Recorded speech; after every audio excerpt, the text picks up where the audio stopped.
There we go, and we're recording. So thank you very much. For the purposes of the recording, this is the ISCET survey working group meeting on the 29th of January to have a meeting to discuss the preliminary results from the survey. So thank you everyone for coming.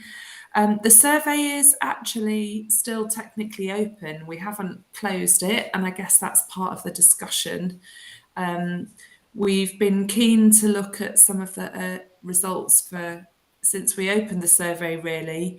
But we have 121 responses. However, some of those, only a very small number of those fully completed the survey and got to the end. So that's 44 responses. So what I've done is I've kind of been through all of the others and have kind of looked at the ones that have started the survey but haven't fully completed it. So they're kind of partial responses. There's 7 that I say we should probably just keep because they've kind of completed something in most of the questions or a decent number of the questions.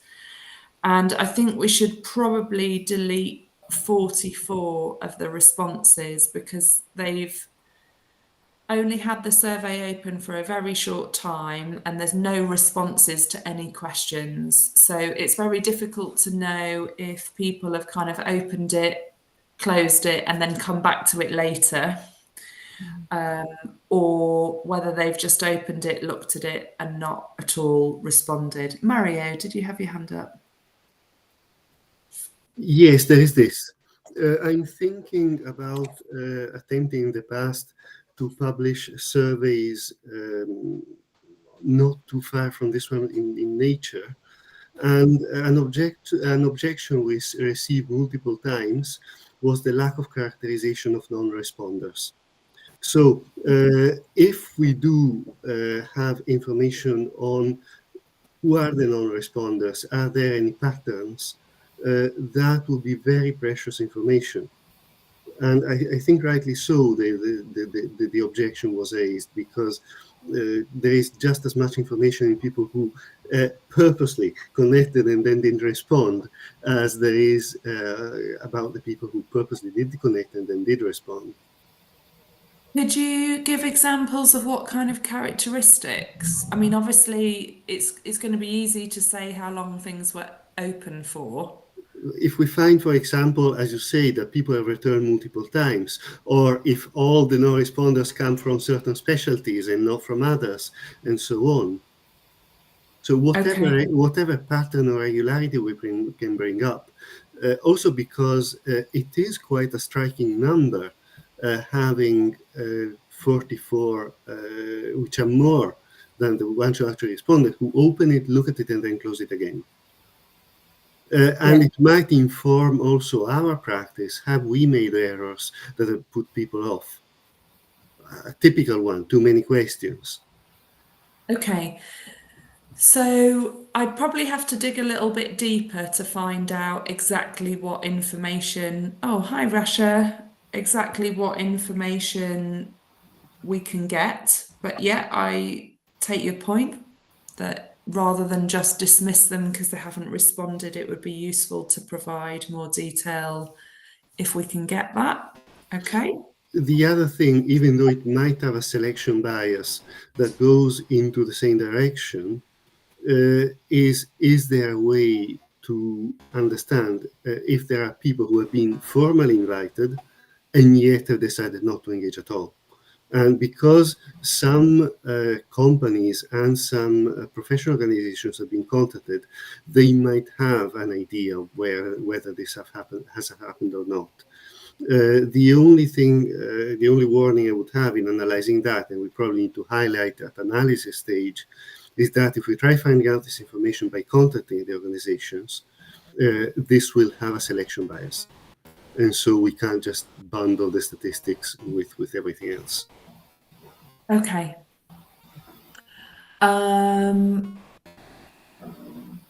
It goes again.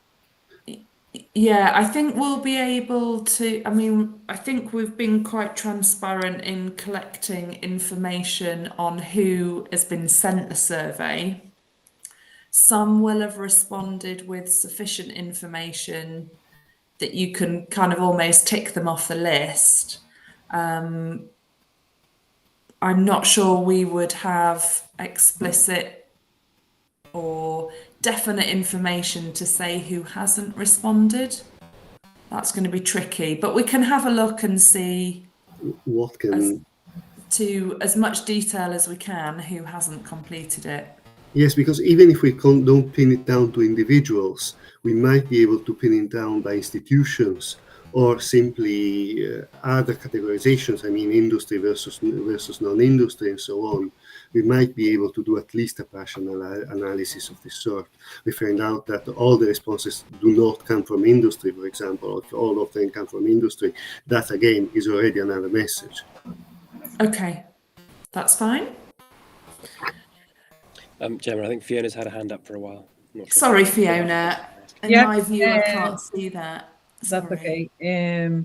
Yeah, I was also just wanted to say that maybe we could separate manufacturers from clinicians as an important category, and that might be interesting in itself, because maybe for manufacturers the intention for their response is not as well understood from the questions. Yeah, I mean, we should be able to do that because we did ask them to say who they were responding on behalf of. So I think we should be able to do that. We've actually had a surprising number of responses from manufacturers, actually. It would be So- interesting to compare their responses, because that would point towards a mismatch or a match between what manufacturers think clinicians want and what clinicians say they actually want. Let's see if we can. There's somebody else just wanting to come in. Well, yes, and the mere fact that there seems to be a disproportion between the engagement of industry and the engagement of clinicians in a survey such as this one in itself is a very strong message, because it means that certain needs are actually one-sided, and it would be interesting to understand why.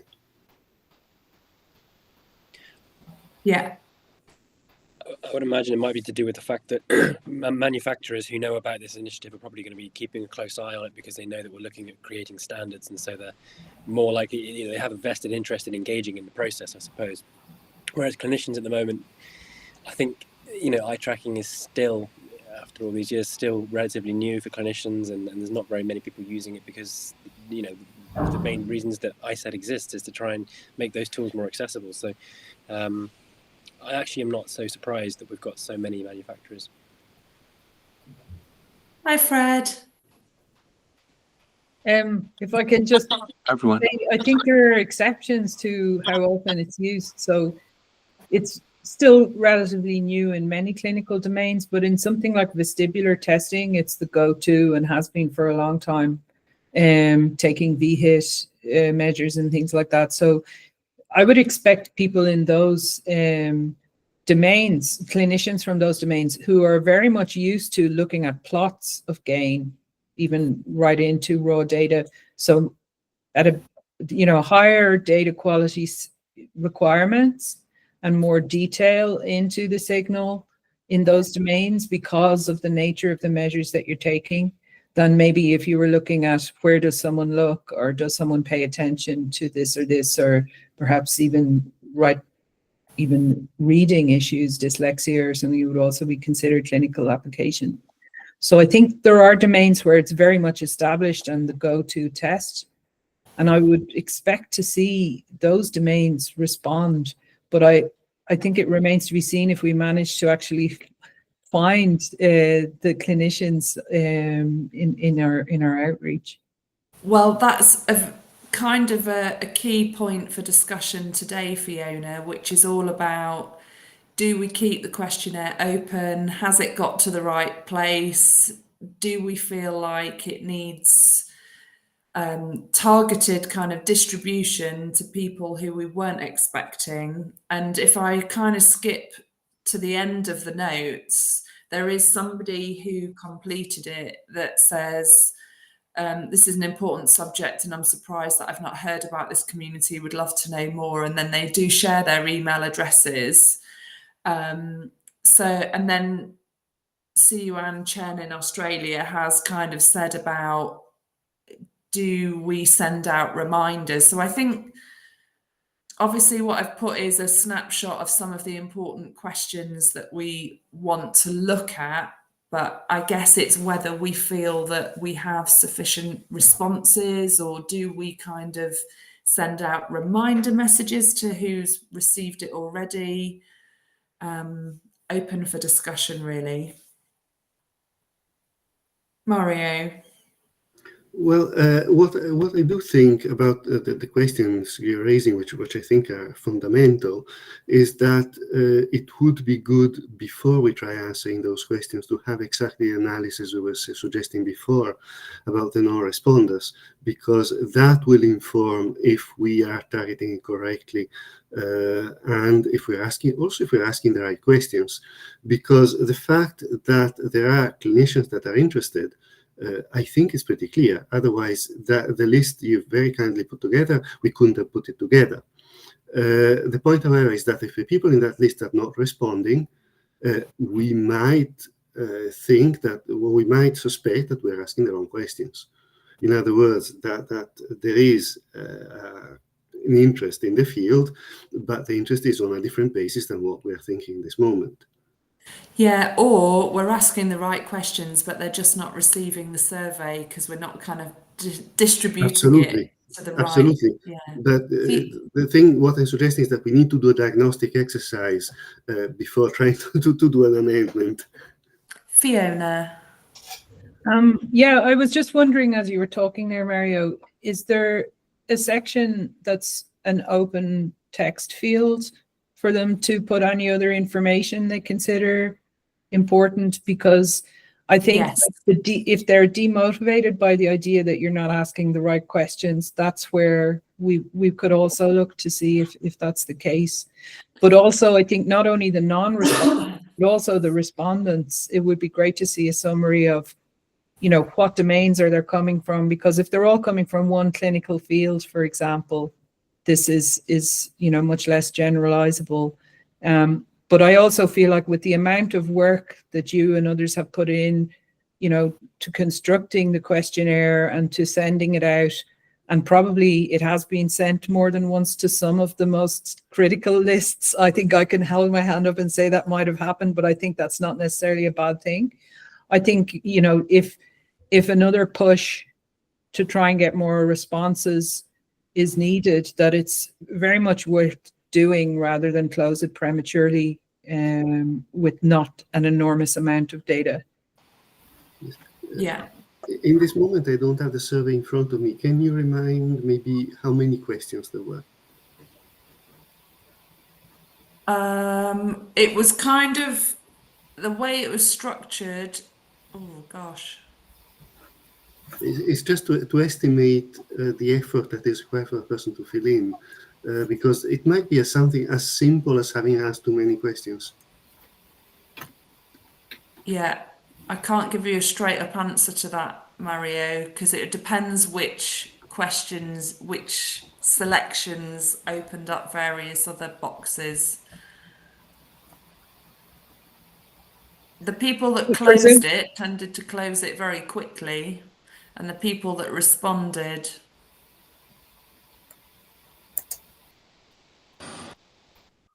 yeah, I'd have to look at the times of completion to tell you how long it's taken them. But are you proposing that to exclude people who don't complete all questions, or just those who don't have any data? Because I feel like if someone gets halfway through, those responses are still valid, right? Yeah, so my proposal was to, even though they haven't got to the end of the questionnaire, to keep any response, so to keep data from people who've responded to something.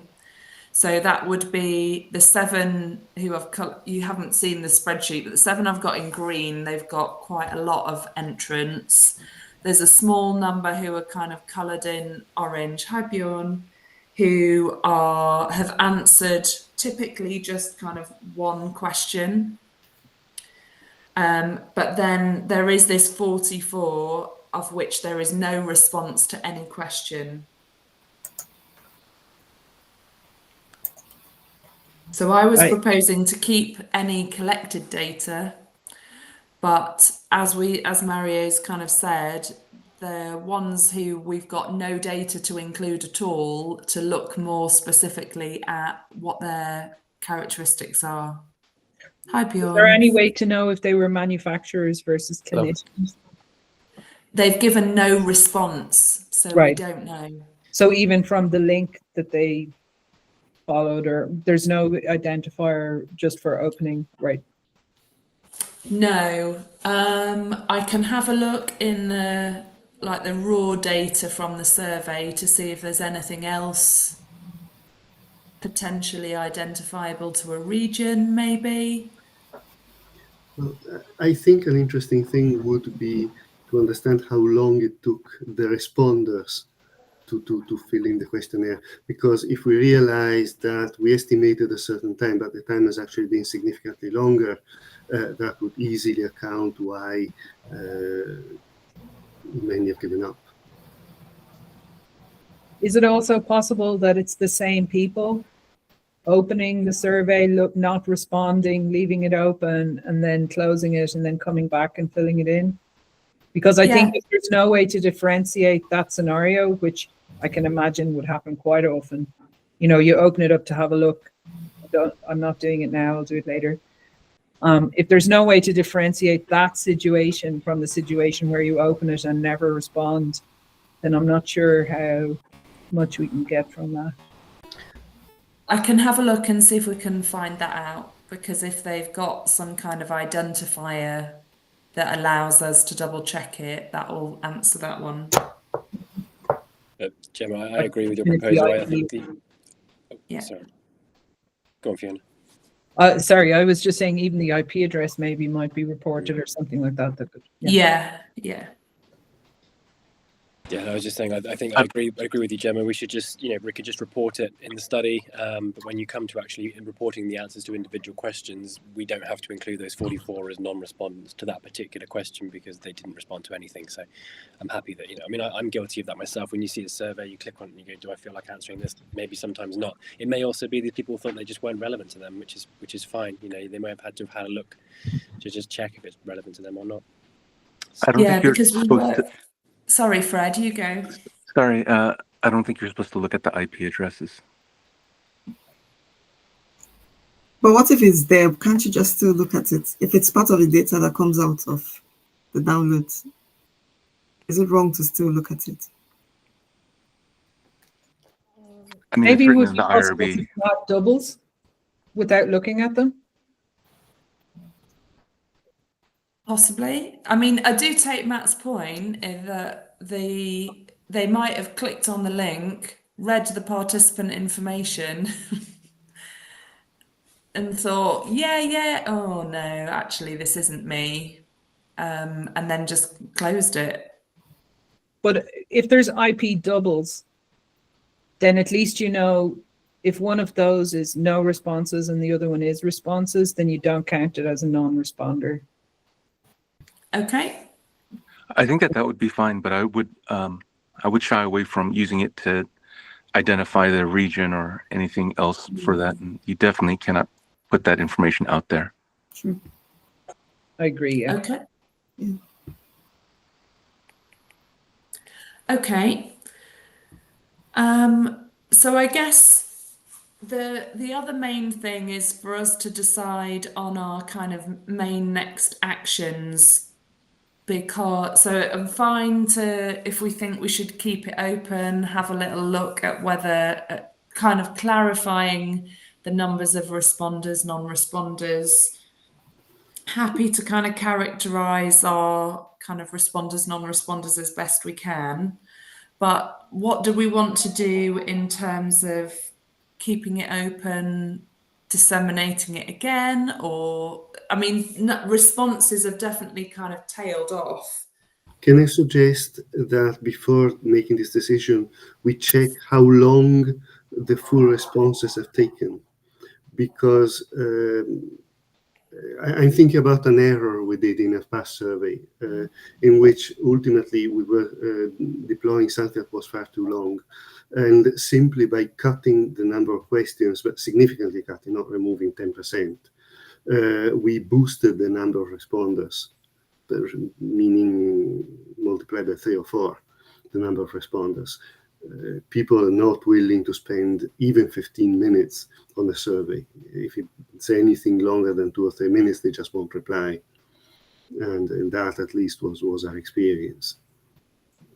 Who has in their day, especially a busy clinician, 15 minutes to sit in front of a computer and fill in a survey in a period in which we all are survey sick, that if you buy a pack of coffee, they will send you home a survey, 15 questions on your experience of buying a pack of coffee.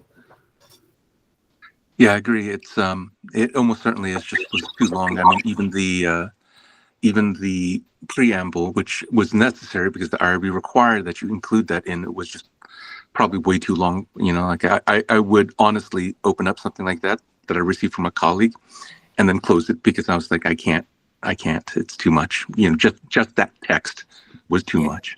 Yes, what I found very effective in a similar situation is actually to have the preamble in 2 parts. To have a first part saying, this is a research. Are you interested? Are you not interested? If you're interested, we are explaining you more in the next screen, so that you don't force a person to start off by reading 2 pages worth of stuff. Yeah. I feel like that's all helpful reflection now, but whether we would want to change the survey midway through and resend it out, I think that's complicated and possibly muddying the waters somewhat. Fiona? I'm just wondering, like, in terms of getting responses, if there are any conferences on clinical eye tracking coming up where maybe we know organizers or something who might put a slide up and announce, because in that kind of a scenario where you're anyway at a conference and talking about these things, people might have more time and motivation to fill it in. And if we knew of kind of eye tracking conferences, or even if we're organizing eye tracking conferences or meetups in the next while, it seems to me that that could be a good platform to try and recruit people to the questionnaire, and might also promote a bit of discussion about the work. Okay. 3 people with their hand up. Fred, I'm not sure who was first. Yeah, I think as far as where we go from now, I would be in favor of taking the collected responses that we have, maybe keeping things open so that anyone who's trailing off can answer things, but essentially locking at this point and then analyzing what we have, and then probably moving forward as kind of like, what do we do in the next step, which I agree with Fiona makes a lot of sense to specifically think about maybe more targeted types of surveys, just moving forward, where, you know, like any of us who are going to our, you know, specific type of clinical venue, then post, you know, like some information and additional surveys to collect more information. I'd say like this one was very complete. It was very well thought out. And the people who did provide answers, I think most likely gave us really good results, and we should just analyze that and just expect that that's what we have from this round of surveys and move on. If people trail in and answer them, I'd say just leave it on, like open as long as the makes sense for your IRB, and you know, we periodically come back and revisit. Thank you. Mario? It's just a note on the conferences, to which I agree, but there is a warning on conferences, and it is that they introduce a selection bias. Effectively, you're no longer sampling the clinician who's interested, but you're sampling the clinician who is interested and has enough get-go to actually pick up and go to a conference in which they're talking about that very topic, which is not the same thing. Thank you. Rasha? Hi. Yeah, just the short bulletins I might need to drop anytime, but like just my idea is that like sending a round of reminders is will be helpful, even to the same people that we've sent. Like my humble experience, especially with like we had a survey with the low vision practitioners, and I needed to the responses with the reminders actually was more with from the first approach, and also personal messages. Like when we send to institutions, yes, it goes, but I mean, we get responses, but I noticed that when I send like to either person I know, or even those I don't know, but personal messages, maybe on LinkedIn, on email, on groups and reminders, this, I mean, works more, at least for clinicians. And I noticed the period, even for I didn't add my response personally, like I admit, because I'll do it this month, but November, December, around the holidays, and January, I think it was very loaded, especially with all the eventful year that we have been living this year. I mean, it's kind of tight. I don't know about everyone, but at least me and my surrounding circle, like I would like to leave it open at least for February. Long, maybe it's already a short month, but I would suggest that. And also it's again, I'm resuggesting that, but maybe we can take a step forwards, like having our own page also would, because no one, you mentioned the comment that someone said that I haven't heard about the society. That was the aim from maybe last year, and the only thing that we have done is just like our published papers in ETRA and ETRA, and then we didn't do anything in between, honestly. Like I still am with I don't know if today Siwan said that she suggests that Matt would have the LinkedIn, because it needs to be a personal, and I also endorse that. If it's hard for him, I can take over, but we all vote for Matt. He would start the LinkedIn page. Where did he go? Matt had to leave actually to So go to another meeting. yeah. Sorry, I wasn't aware of their LinkedIn discussion. Was the idea to have like a LinkedIn page for ISET? Yeah, that was actually since last year, and I don't know why it gets pushed, but having a LinkedIn page is very good. Twitter page, I don't know if we have or not, but LinkedIn, maybe Facebook are also like, but maybe mainly LinkedIn, because it's the professional, non-controversial place now. So it won't take a lot, and we have, even if it's for the coming month only, I think it would make an impact. I saw among the survey, the Google Sheet, that someone wrote a note, would you like me to distribute to ETRA members? But I didn't know whom. I just assumed it might be Fred, but I'm not sure. So, but I did endorse this, but I don't know whom. But I think that already ETRA is like many people and little clinicians, but also those clinicians who are interested, they are there. So why not? Because we're not only targeting, I mean, we're targeting like a big list, including Okay. those. That's my opinion. Okay, so I'm getting the feeling that the consensus is that we should look at in more detail at the responses we've already got, and to look at the numbers of kind of like no responses to see if they then match up with later complete responses, and try and tidy up that unknown data a little bit more. But it feels like people are quite keen to keep the survey open and almost have like a second push on distributing it. Does anybody have a different view to that?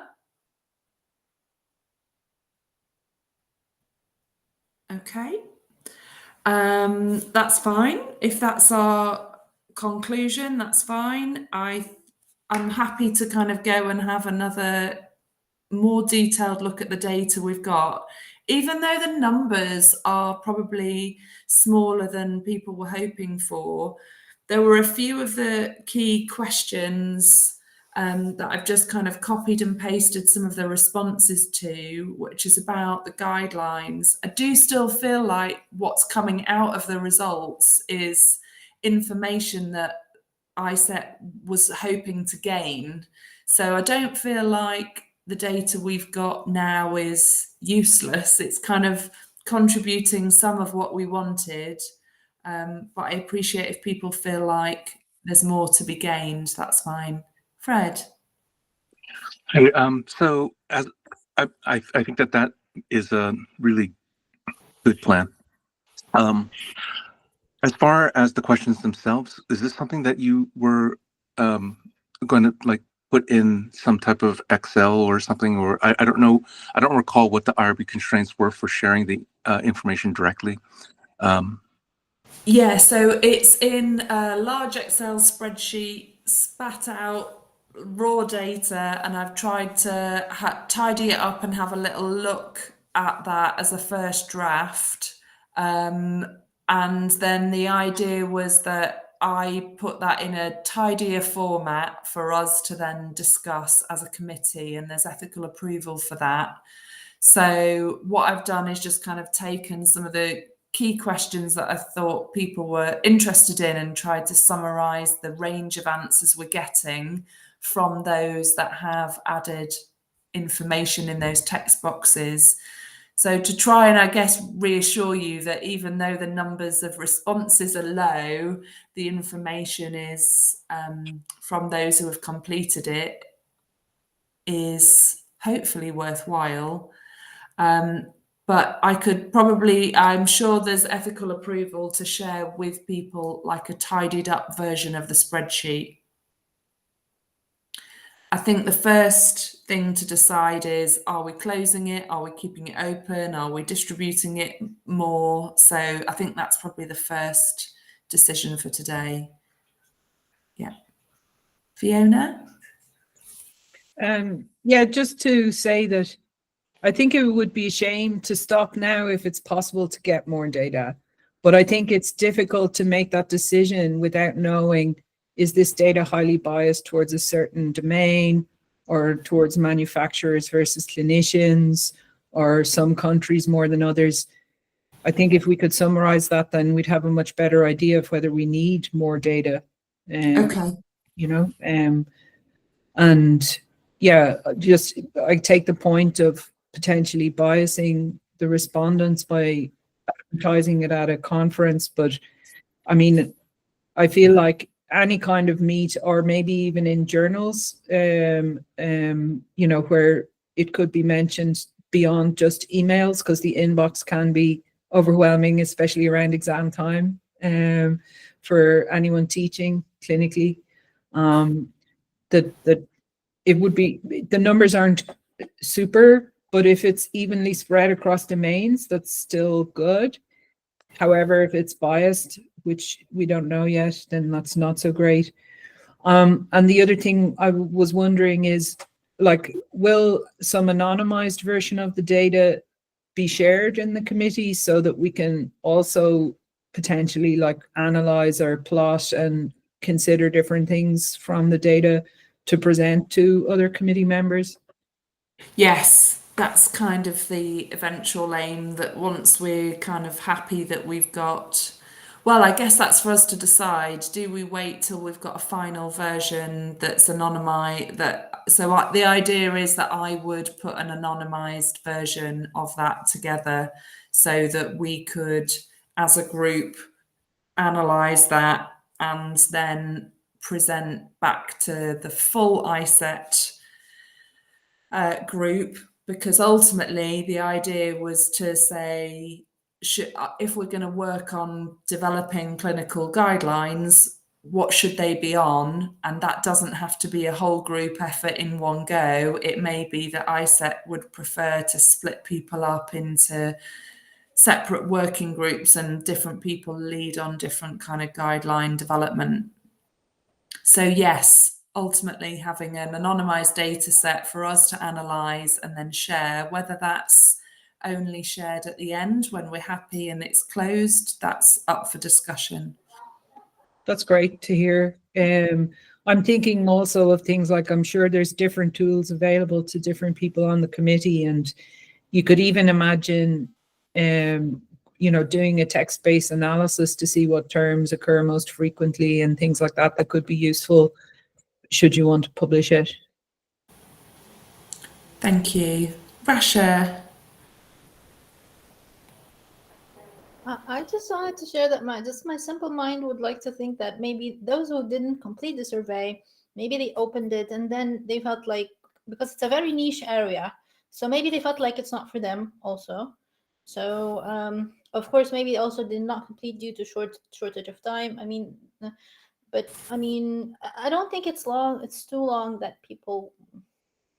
We don't need to make changes. In it, I think we agreed on that. But also, it would so until we have otherwise data from analyzing, I think we just disseminate and try to see who's interested, and we send it to him maybe, or disseminate more, and that's what I have in mind. Okay, that's fine. I'm happy with that. If anybody else would like to add to that, or are people generally in agreement? Okay, so my suggestion is that we use the initial kind of distribution spreadsheet to record that kind of second round of distribution, so that we keep all that information in one place. So if I circulate that and we kind of say that we're happy to kind of redistribute and these are the people to contact again, that would be great. How long do people feel like we should leave it open before we kind of have that next level of discussion? Can I? I'm happy to, sorry, just to add, I'm happy to kind of, I think it was Fred's suggestion to kind of analyse up until this point and put some preliminary information together to do a more detailed look at this first. I'm happy to do that, even while it's open. Fred? Yeah, I don't actually think that we should do another round of querying right now. I think that we should take a look at the data first and then decide what to do next. I'd say that it makes sense to leave it open if anyone has it in their email box and wants to answer, and then we can kind of periodically go back and check if there are new responses. But having locked it down now, whichever direction we're going to go, we should treat those as a delta, and then really, I think, rethink what is the information that we want moving forward. Okay. So not to redistribute it, just to analyse what we've got first. Fiona? Thanks. I was going to say, I agree with what Fred said, which is why I took my hand down. I thought he was making the same point, but I do think he should redistribute. But I think we should redistribute. But before doing that, we need to know who's responded in order to target that redistribution. If we have nobody from a certain domain, then I think, we need to go after them targeted. If we already have a lot of respondents from one domain, then we don't need to repeat those, would be my suggestion. So we first need to summarize who are the people who've responded before deciding who do we need to send reminders to. Rasha? I came a little bit late, but I think I understood that we already had a quick look, and that the manufacturers were already more and that the clinicians were less. Did I misunderstand?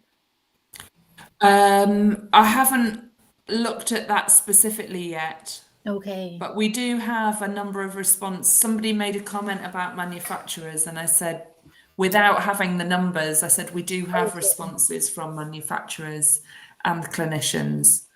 I thought it was that we had a quick look and that there was no much clinicians joining, and that's why I was thinking. But I'm with acting in parallel. Like we can have an analysis, but then no harm from redistributing also. Just a quick analysis, because I mean, just observational, like which discipline was, I mean, that's the main thing, which discipline. I think that's my suggestion. But waiting until, I don't know how long would the analysis take. If it's like a few days, okay. But if it will take time, if you're busy, which is logic, then also delaying redistribution is, I don't know, it's taking from our time. So I think acting in parallel wouldn't do no harm. However, yeah, that's what I'm thinking. Thanks, Rasha. Fred? Yeah, I think that well, so the first thing is that I think that there's no way that we look at the questions and the set of responses and don't think of changes that we want to make to the survey. I think there's no possible world in which that happens. But I agree that it is a really great idea to get it out again. But I think, it's only by the time that we get to the end of kind of just like looking at it, even like the first quick pass at it, that we'll have some sense of, whether or not redistribution makes sense at all in this current format. And I also think that there's a risk of burning people out, right? Because if we ask again and we're just like constantly asking, when we do get to the set of kind of changes that we want to make, and we make those changes to a survey, maybe make it more targeted, the people who have answered this in the past aren't going to want to answer it again. And so we just have to be a little bit careful about, it was, we all spent a lot of time sending this out, and I think that, we could, it was tremendous effort, but I'd say like, let's be very focused about that effort, because we just don't have enough of it, right? Like there's no way we're going to get another giant round of like what we did the first blast. Yeah, and I get that, because actually the work is not done after this. This is just to kind of focus the work that comes next. So I guess if what we're saying is the results are sufficient to allow us to move forward, there's only a limited amount of time and effort everybody's got. Onyeka. Oh, hi, everyone. I think I'm of the opinion that we should still leave it open and remind people. But just like everyone has said, we need to analyze what we've got. And if you need help analyzing that, I'm happy to be of support to make it quicker, so we have a concrete direction of where we're going. And then we can know who and which group we need to send it to. And probably we need to open it up for like 1 month. 1 month will be enough time for us to wait for more responses. And I think if there are some people who would leave it open, I would need a reminder. And if we send reminders, it may be that that's when they send in their responses. So I think there's no harm in sending reminders at all. And we just wait for what will happen in 1 month, and then we can conclude it from there. So maybe we'll give it like February and we'll see what happens. That's my suggestion. Okay, so leave open the questionnaire, send a general reminder to everyone, analyse what we've got, and if there's groups that haven't responded, we can have a more targeted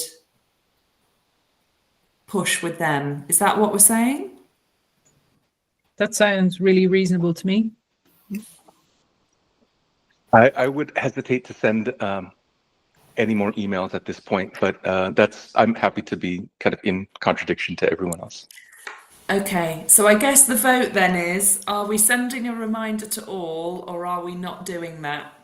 We're going to leave it open, analyse what we've got, and we're going to target if we need to.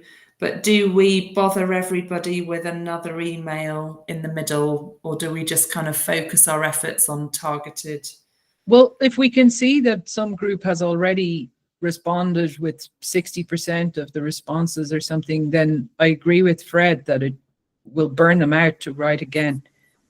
I think we need to summarize where they're coming from and then target rather than just a blanket. Okay. Hey, that's just my opinion. Onyeka. I don't think it hurts for us to pause and look at the data even briefly first before deciding on any additional contact approach.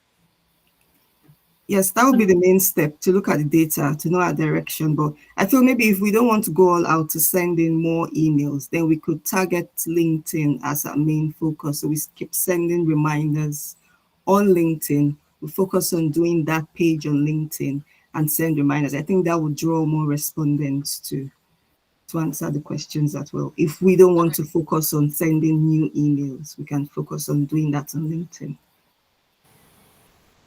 Okay, I quite like that as a suggestion. That's if somebody has got that in their email inbox just sitting there as a waiting to do it, maybe if they saw something on LinkedIn that would chivvy them to just dig that out and complete it, but not sending out reminder emails to everyone. Just leave it open, analyze what we have to see if we could need to target any redistribution, but just leave that message, because Rasha, you put that initial message out on LinkedIn, didn't you? And on your personal page. Yeah, and I did too. I saw Rasha's one and I sent out too. Yeah. I think I did the same.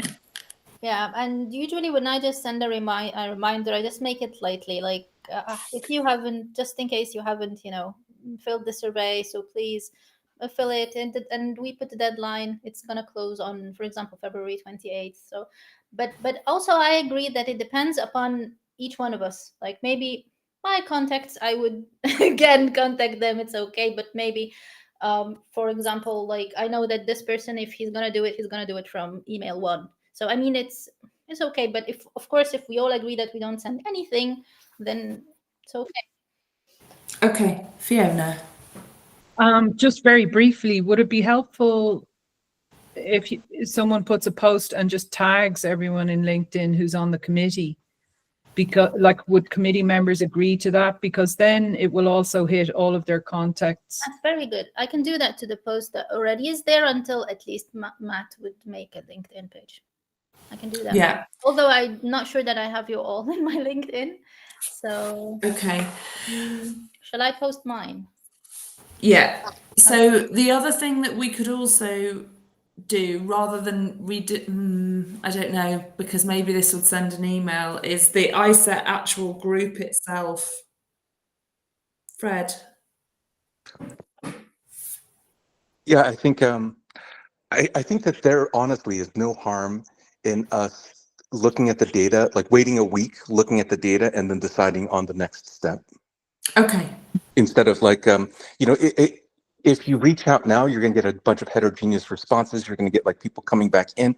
I think that that would be fine. But then, like, we shouldn't even look at the data for another month as we wait for the answers to come back in.